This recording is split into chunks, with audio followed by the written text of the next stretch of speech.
Good morning. Good morning.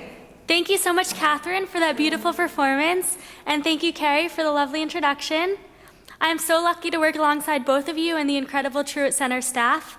The Truitt Center has been such a family to me for the last 4 years, and I'm so lucky to work here.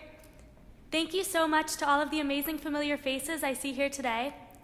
After having worked Newman Lumen for 2 years, it is a huge honor for me to be sharing my story here today. Today, you are you. That is truer than true. There is no one alive who is youer than you. Dr. Seuss. I'm going to start with a short story from the words of Rabbi Gordon. Long ago, there was a great king. This king possessed the most beautiful diamond. It was perfect in every way. The diamond brought the king great joy, and he spent hours gazing at its beauty. One day, tragedy occurred. The diamond fell from the king's grasp, smashing upon the marble floor. A deep, long scratch now marred its exquisite perfection. The king was distraught. He sent for his best artisans, pleading with them to fix the diamond. Each diamond cutter looked closely at the gem and shook their head sadly. The scratch was too deep to be repaired. Finally, one last diamond cutter arrived and gazed at the gem from every direction. She told the king that she could create something beautiful out of its flaws. Within the week, the diamond cutter returned. The king lifted the gem toward the light and saw that the long scratch still remained. He became furious. "Why do you mock me?" he yelled. "Look closer," said the artisan. Instead of seeing the scratch as a flaw, the artisan saw it as the stem of a rose. Patiently, she carved flowers, roots, and leaves, transforming an imperfection into something unique and truly remarkable. We are that diamond. Each one of us makes mistakes. We all possess flaws. We are all imperfect. That artisan saw that our imperfections can be transformed into something remarkable, something beautiful. Our flaws and imperfections are what make us who we are and what make us beautiful. There are several definitions of authenticity. One is not false or imitation. Another is true to one's personality, spirit, or character. A final definition is worthy of acceptance or belief as conforming to or based on facts. Today, I'm going to tell you about my growth towards becoming my authentic self. Growing up, I spent a lot of time trying to fit in, whether it be begging my parents to take me to Build-A-Bear or to buy me Aeropostale clothes. I would pretend to like boys because I always wanted what I thought was cool. I was a perfectionist and wanted to be the smartest or the most involved. No matter how hard I tried to fit in, there were some kids that would whisper about me behind my back. I tried so hard to get their approval, not realizing until later that it wasn't their approval I needed, but my own. When I was little, before I started Hebrew Sunday school, I didn't like being different than all of my Christian peers. I didn't like not getting presents from Santa or celebrating Christmas and Easter. As I got older, I became proud of my Jewish identity and excited to share my traditions with my friends. In my semester in Ecuador, I got to explain Jewish holidays and celebrate Hanukkah with my host mom. To me, an important part of it about authenticity is acknowledging my privilege. I have a lot of privilege being a white, upper-middle-class cisgender woman from New York. One moment in particular really reminded me of my privilege. The summer before last, I worked in Tucson, Arizona with immigrants and refugees. I was partnering with an organization that puts water in the desert for immigrants crossing the border. On my first desert hike, it was about 115 degrees. After about a mile, I almost passed out.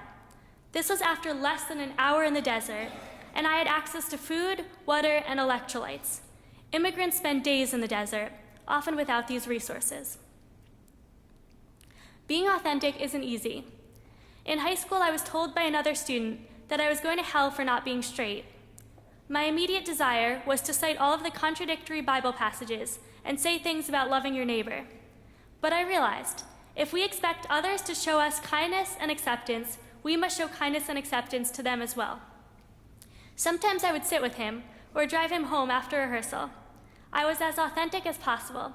Over time, he began to become more accepting of me and of the LGBTQIA community. I remember at camp, I was terrified to come out. I wrote home to my friend, essentially wishing I was straight. It was sometimes hard for me to come to terms with my sexual orientation.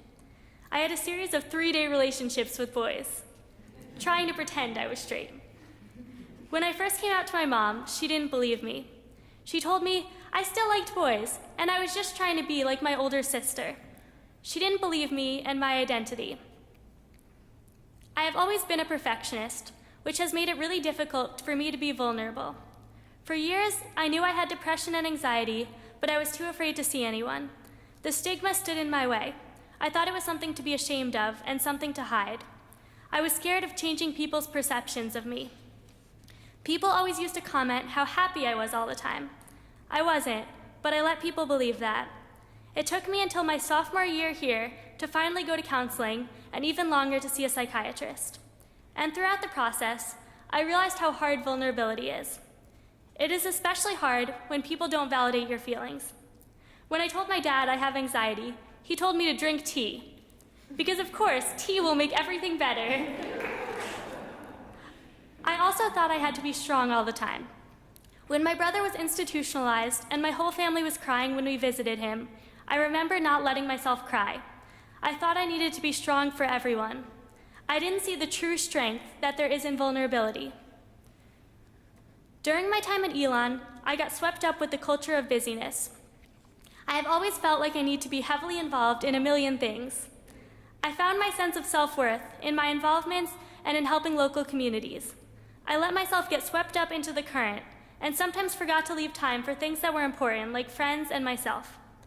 In Elon and in the world, we need to stop striving to do everything and be a certain person, but just to be ourselves. Each of us has the power to make so much difference just by being who we are and accepting and loving people for who they are. In the words of Rabbi Gordon, be true to who you are and work to better your life and the lives of those around you. Another part of authenticity that is incredibly important is humility and learning from mistakes. We will never know everything. This especially comes into play in regards to cultural humility. For several years, I partnered with a family from the Democratic Republic of Congo. One day, I brought students and faculty to visit the family with me. It was almost Halloween, so I brought pumpkins for the kids to paint. When I got there, they asked if they were for Halloween and told me that they do not celebrate Halloween. I quickly realized they were Jehovah's Witnesses. I had made a big mistake. To cover it up, I apologized and said they could use the pumpkins for pie or bake the seeds. This moment reminded me of a song my sister used to sing to me when I was little. It was a mistake, it was a mistake, it was a mistake that I no longer intend to make, dee-dee-dee. This moment taught me the importance of learning and growing from your mistakes. When I was a song leader at my Jewish sleepaway camp, I was leading services one evening. I began to sing a prayer when I realized I was singing the tune to a completely different prayer. Embarrassed, I stopped and tried to remember the correct tune. At a loss, I asked the campers and counselors for help with the correct melody. I was so embarrassed. However, I realized that this could be an incredibly powerful learning moment for both me and the campers. I told the kids that everyone makes mistakes, even adults, and that it is okay to make mistakes, because it is. It's a part of life, and it's how we learn and grow. In the words of Rabbi Gordon, we lose our identity, that understanding of who we are and what we believe, when we travel down the path that others assume for us. Imperfections are not always bad. It's our imperfections that allow us to see the flaws in the world and work to fix them. By taking risks, recognizing that we aren't perfect, and helping others, we can achieve our dreams and make the world a better place. Thank you all so much for coming and for listening. I leave you with these words: you are enough and you matter just the way you are. Thank you.